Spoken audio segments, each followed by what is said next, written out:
guys, luto na yung ulo ng hipon. Sunod natin yung kanyang buntot. Crispy na yan. Binalatan ko bago ko siya crispy.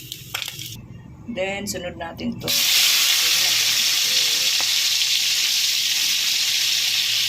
Tapos, lagay natin itong sibuyas sa bawang.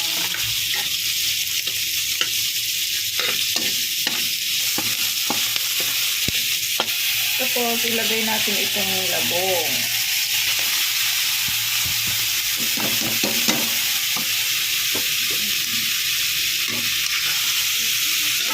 Tapos, sunod natin siyang simplahan ng pampalatang masarap. Tapos, lagyan natin siya ng bagoong.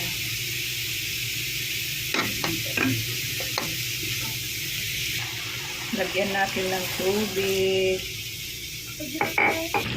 Yan guys, isunod natin ilagay itong saluyot, dahon ng saluyot. Ayan guys, luto na po ang ating lutong dinengdeng na labong tsaka saluyot na may hipon. Ito yung ulo ng hipon, crispy ko siya. Yan, masarap siya na crispy, so walang masasayang. So ayan guys, thank you for watching.